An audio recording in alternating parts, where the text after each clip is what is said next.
رہے گا. آج کچھ باتیں محبت کی کرنی ہیں, ذرا کہہ دیں یا رسول اللہ. پیچھے والوں آپ بھی کہہ دو یا رسول اللہ. ہزاروں سال نرگس اپنی بے نوری پہ روتی ہے. کیا بات. ہزاروں سال نرگس اپنی بے نوری پہ روتی ہے. بڑی مشکل سے ہوتا ہے چمن میں دیدہ ور پیدا. آج اسی تاجدار کی کہانی, اسی آقا کے قصے ہمیں کرنے بھی ہیں, سننے بھی ہیں, جس کے صدقے میں رب نے آسمان کا شامیانہ لگایا, سبحان اللہ, زمین کا فرش بچھایا. یہ بچھ گیا, محبوب آئیں گے ابھی نہیں, ابھی زمین کو ہریالی سے سجانا ہے. زمین پہ ہریالی لگائی گئی, اب آئیں گے محبوب ابھی نہیں, تیاری مکمل نہیں ہے. اب کیا ہونا ہے, اب آسمان کو تاروں سے سجانا ہے. آسمان تاروں سے سجا, اب آئیں گے محبوب ابھی تیاری مکمل نہیں. زمین کو پہلے انسانوں کی نسل سے آباد کریں گے, اس میں پہلے پرندے پیدا کریں گے, بلبلیں لائیں گے, اس زمین کو پھولوں سے مہکائیں گے. زمین مہکی, انسان آئے, ہر طرف چرچے انہی کے ہو رہے تھے. اللہ اکبر. پھر وہ ذات 12 ربیع النور کو سیدہ آمینہ کے آنگن میں جلوہ گر ہوئی. دنیا نے دیکھا جب انہوں نے زمین پہ قدم رکھا تو سوکھے درخت ہرے ہو گئے تھے, کمزور جانور توانا ہو گئے تھے, جو رو رہے تھے مسکرانے لگے تھے. غریبوں نے کہا سہارا آ گیا, یتیموں نے کہا آسرا آ گیا, بیواؤں نے کہا مدعا آ گیا, بیٹیاں کہنے لگیں بچانے والا مصطفیٰ آ گیا ہے. جب وہ جلوگر ہوئے تو بریلی کے امام نے کہا تھا کہ صبح طیبہ میں ہوئی بڑھتا ہے بارہ نور کا, صدقہ لینے نور کا, آیا ہے تارا نور کا. جب وہ جلوگر ہوئے اور ان کی جلوہ گری دیکھی تب بریلی کے امام نے کہا تھا سرور کہوں کہ مالک و مولا کہوں تجھے, باغ خلیل کا گل زیبا کہوں تجھے, تیرے تو وصف ہے بے تناہی سے ہے بری. حیران ہوں میرے شاہ میں کیا کیا کہوں تجھے, لیکن رضا نے ختم سخن اس پہ کر دیا, خالق کا بندہ خلق کا آقا کہوں تجھے. جب قلم عشق میں اٹھا اور حد کر دی میرے امام نے, اور قلم توڑ کے لکھا تھا اور دنیا کو بتایا تھا کہ وہ آ رہے ہیں جن کی شان یہ ہے کہ لم یاتی نظیر و کفی نظری, مثلے تو نشر پیدا جانا, جگراج کو تاج ترے سر سو, اے تجھ کو شگے تو سرا جانا. اور جب ان کے جلووں کا عشق سینے میں اترا تب امام نے کہا تھا اور روح فدا کا فضد حلقہ, یک شعلہ تکر برسن عشقہ, مورا تن من دھن سب بھوک دیا, یہ جان بھی پیارے چلا جان. نعرہ تکبیر, نعرہ رسالت, علماء اہل سنت, مسلک اعلیٰ حضرت, جشن میلاد النبی مفتی حماد صاحب قبلہ, نعرہ تکبیر, نعرہ رسالت.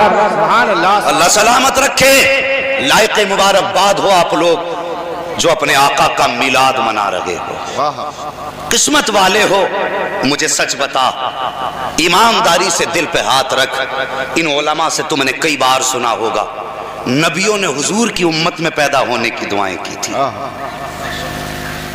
ایک بات اور بتا دوں, انداز بیان میرا بہت شوق نہیں ہے, شاید کہ اتر جائے تیرے دل میں میری بات. اللہ نے زمین پر کم و بیش 1,24,000 انبیاء و مرسلین بھیجے, لیکن میرے حضور کو چھوڑ کر کے کسی نبی نے اپنی امت سے اتنا پیار نہیں کیا جتنا پیار میرے نبی نے اپنی امت سے کیا. ہر نبی کی تاریخ پڑھیے آپ, کسی نبی نے اپنی امت سے اتنا پیار نہیں کیا جتنا میرے نبی نے اپنی امت سے پیار کیا. امت اللہ اکبر. میرے نبی کی امت میں پیدا ہونے والوں لائق مبارکباد ہو. حضور کی راہوں میں لوگ ہزاروں برس کھڑے رہے. کتنے لوگ ایسے تھے کہ جنہوں نے 500 سال تک راستے میں بیٹھ کر کے حضور کی آمد کا انتظار کیا. کیا تم نے بحیرہ راہب کی کہانی نہ سنی؟ اللہ اکبر. 500 سال ایک جگہ پہ جنگل میں کٹیا بنا کے بیٹھا رہا. دنیا سمجھتی تھی یہ تاریخ دنیا ہے, اس لیے جنگل میں آ کے رب کی عبادت کے لیے بیٹھا ہے. لیکن جس دن حضور قافلے میں گئے تھے تجارت کے, اور میرے نبی ایک درخت کے نیچے بیٹھے اور بحیرہ راغب نے دیکھا چھت پہ چلنے کے بعد جب اس نے اپنے جو اس کا راستے میں گرجا گھر تھا اس کی چھت پہ چڑھا اور چڑھنے کے بعد اس نے قافلے پہ نگاہ ڈالی تو کیا دیکھتا ہے کہ خدا کی قسم سارے لوگ درخت کے سائے میں آ کے بیٹھے. سمجھ نہیں میری بات؟ سارے لوگ درخت کے سائے میں آ کے بیٹھے. آخر میں حضور آئے تو جتنی سائے کی جگہ تھی سب گر گئی. حضور درخت کی کروٹ میں دھوپ میں بیٹھنے لگے. حضور ابھی بیٹھے نہ تھے کہ درخت نے ڈالیاں موڑ کر میرے نبی کے اوپر سایہ کر دیا تھا. جب سایہ حضور کے اوپر کیا تو بحیرہ دیکھ کے حیرت میں تھا. اس نے کہا یہ بچہ کون ہے؟ کہا یہ قافلے والا ہے جو قافلے کے ساتھ ہے. اس نے سوچا انہیں اپنے اس گرجا گھر کے اندر کیسے لانا ہے، گرجا گھر کے اندر کیسے لانا ہے. ذرا غور کرنا، مقدر پہ ناز کرو گے اور آج کے بعد پورے سال تم مصطفیٰ کی ولادت کا انتظار کرو گے، نصیبے پہ ناز کرو. اس نے سوچا انہیں کیسے بلاؤں. اس نے پورے قافلے کی دعوت کی، اچھا دسترخوان لگایا، دسترخوان بچ گیا. اپنے غلاموں سے اس نے کہا جتنے اچھے کھانے بنا سکتے ہو بنا لو. آج وہ مہمان بننے والا ہے جو معراج میں رب کا مہمان بننے والا ہے. اگر آپ بولیں گے تب میں بولوں گا، اگر نہیں بولیں گے سلام پڑھ لیں گے. بولیں گے انشاءاللہ. بول تو ذرا. سبحان اللہ. اللہ سلامت رکھے. آپ نے بیچ میں بٹیا بنا لی ہے مگر کوئی بات نہیں، ہو تو شامیانے کے ہی نیچے.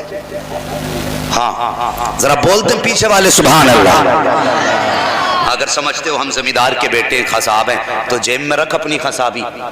یہ ذکر اس تاجدار کا ہے جس کی بارگاہ میں بادشاہ اپنی گردنیں جھکا کے جایا کرتے. ہاں یہاں وہ بیٹھے جو حضور کو سب سے بڑا مانتے ہیں. اللہ اکبر. دسترخوان سجایا گیا، کھانے لگائے گئے. اس نے غلام کو بھیجا، کہا جاؤ قافلے والوں سے کہو کہ آئیں اور آنے کے بعد کھانے میں شامل ہو جائیں. اللہ اکبر. قافلے کی صدارت جناب ابو طالب کے ہاتھ میں تھی. جا کر کے اس نے جناب ابو طالب سے کہا چلیے کھانا تیار ہے. اللہ اکبر. سارے لوگ اٹھتے ہیں، اٹھ کر کے دسترخوان پہ آ جاتے ہیں. جب دسترخوان پہ آئے ہیں راغب کو ہر قافلے والے سے مطلب نہ تھا. اس کی نظریں تو اس چہرے پہ جمی تھی جس چہرے کو رب نے بڑے پیار سے بنایا تھا.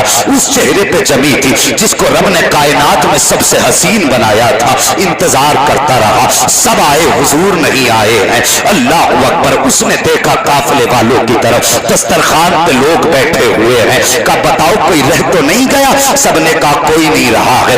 آخر میں پھر نگاہ ڈالی اور جب دیکھا کہ سب بیٹھے ہوئے ہیں لیکن بچہ نظر نہیں آ رہا ہے. پھر وہ چھت پہ چڑھا اور چلنے کے بعد دیکھا میرے حضور اپنی جگہ پہ بیٹھے ہوئے ہیں. بچپن کا زمانہ میرے حضور کا ہے. اللہ اکبر. بیٹھے تھے اپنی جگہ پہ، توڑ کر کے نیچے آیا. اس نے کہا ظالمو جھوٹ کیوں کہتے ہو؟ ابھی ایک بچہ باہر رہ گیا ہے. اتنے میں ایک شخص کھڑا ہوا، کہنے لگا یار وہ یتیم بچہ ہے، ہم نے اسے سامان کی حفاظت کے لیے چھوڑ دیا ہے. اتنا سننا تھا راغب کی آنکھوں میں آنسو آ جاتے ہیں. اس نے کہا تھا تم اس بچے کو عام بچہ سمجھتے ہو، مجھے پیدا کرنے والے کی قسم وہ عام بچہ نہیں ہے. جسے تم نے یتیم سمجھ کے چھوڑا ہے وہ یتیم سارے زمانے کا سہارا بن کے آیا.